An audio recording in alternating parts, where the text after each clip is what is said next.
What is going on, all you Pokemon collecting maniacs out there? This is Ryan, the Pika Pika Papa, and today we're talking about the monster that is Evolving Skies, and I am so excited for everything that's going on in the Evolving Skies space right now. Like, I get pumped when I see price graphs like the one below. We have been talking for a long time about how Evolving Skies was going to be the set of the Sword and Shield era, right? That was no secret. This is no surprise. But watching it pop off the way it has over the last really, 45, 90 days has just been absolutely crazy. And on this channel, we've been talking a lot about some of the sealed product that has Evolving Skies packs in it, right? Because my expectation is when the booster box shoots up like this, there's going to be a fast follow with a lot of the products that have Evolving Skies booster packs in it, right? Like, there will be a point where these booster boxes get so expensive, a lot of us just can't pull the trigger and buy one. So if we want Evolving Skies exposure, we're going to be looking at other products that have those packs in them. So we've talked a lot about that. We haven't talked a lot about the singles cards in Evolving Skies, and that's what I wanted to do today.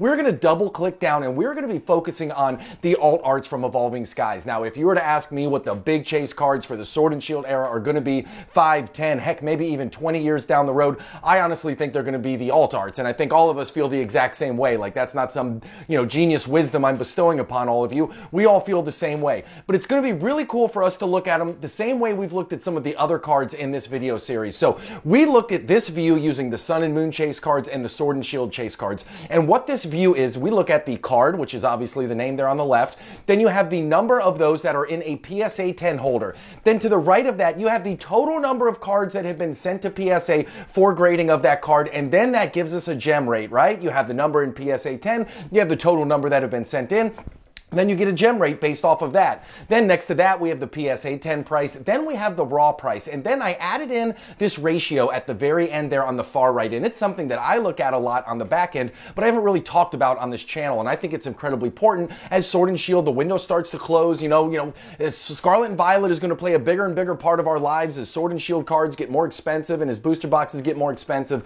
So I use this ratio kind of to guide me as what do I want to do? Do I want to buy raw cards? Do I want to buy them graded? Like, what's the best way to go? And I use this. So using the Dragonite V, the very top line right there, you're going to see the PSA 10 right now is going to set you back about $185. Now, the raw card is going for about $106. So the ratio is 1.74. So the raw card price is $106. You multiply that times 1.74. And guess what? You end up at $185. Now, the lower the ratio is, right, the more inclined I am to say, hey, listen, you should just buy the graded card, right? Because why take the risk? Like, why buy a raw card if it's going to cost you a small multiple more to go ahead and get it in that PSA 10 holder, to know that you're getting a authentic and pristine card, to know that there's going to be some great long-term price appreciation, because listen, PSA is kind of the big dog in the world of grading, and those cards certainly have a really, really strong track record of price appreciation, right?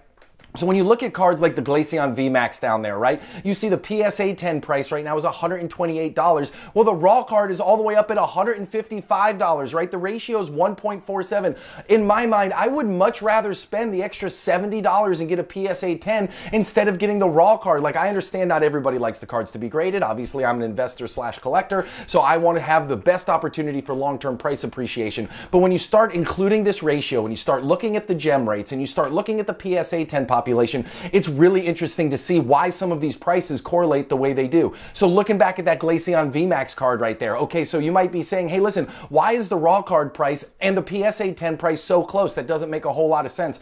Well, if you look at the PSA 10 population, there's 4,761 of those in PSA 10 holders right now. There is a lot of them that is higher than most, right? You look at the Dragonite V, again, a really tight ratio there in regards to raw price versus PSA 10 price, and there's over 4,200. Then you look at the Leafeon VMAX, right? There's almost 5,000 of those, and again, a really tight ratio.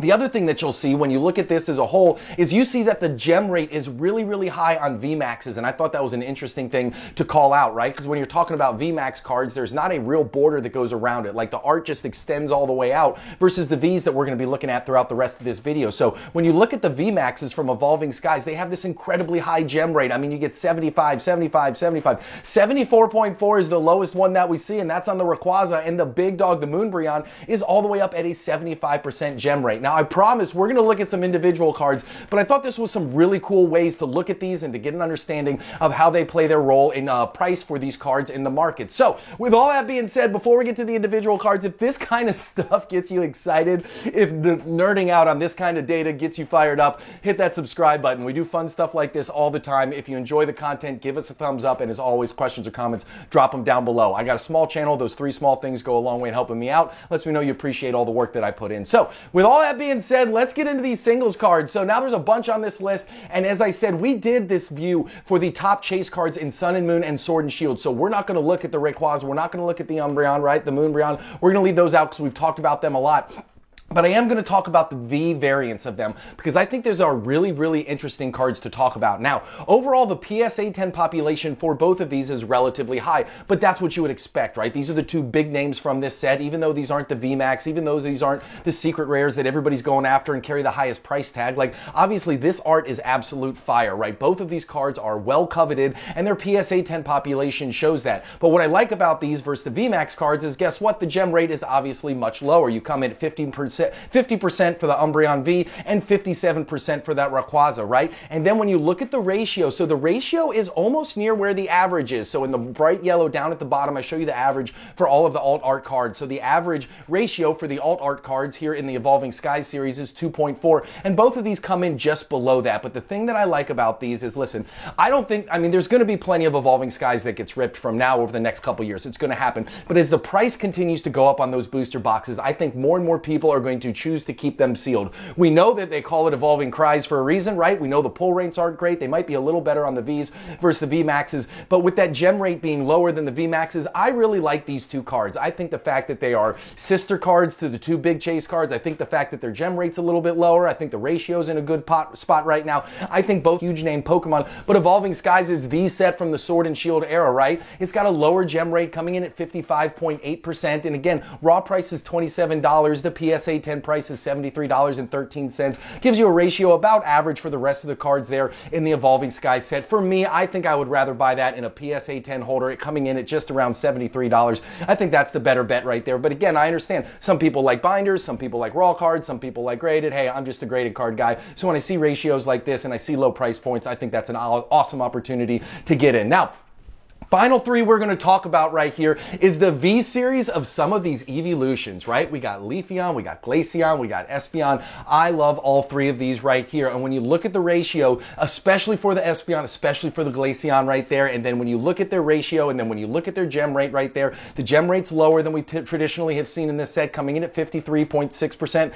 and 53.3%. What was interesting to me too is when you look at all 3 of these cards, look at the PSA 10 population. They are almost identical. How crazy is that? It's not like they came in a set and everybody who bought the set all 3 to come in graded. Like, these have been randomly pulled from Evolving Skies booster boxes and packs, and yet we have almost the exact same PSA 10 population, right? The Espeon right there at almost 78 or 2,800. Then you got the Glaceon at 2,770, and then the Leafeon right there at 2,740. And again, when you look at the PSA 10 prices, they're not unapproachable, right? You have $151, $120, $111. It's actually the Glaceon right there in the middle, which gets me the most excited. I love the fact that it's kind of in the middle of the road. The gem rate isn't too crazy, almost a 50% gem rate. All 3 of these cards I think are really, really interesting. Again, they have some VMAX alternates, which are going to be, command the highest prices. But at the end of the day, I think when you look at the fundamentals, I think when you look at the artwork, when you think about the fact that Evolving Skies is just going to be, Sword and Shield era as a whole is just going to hold this mystique in my mind. I think a lot of people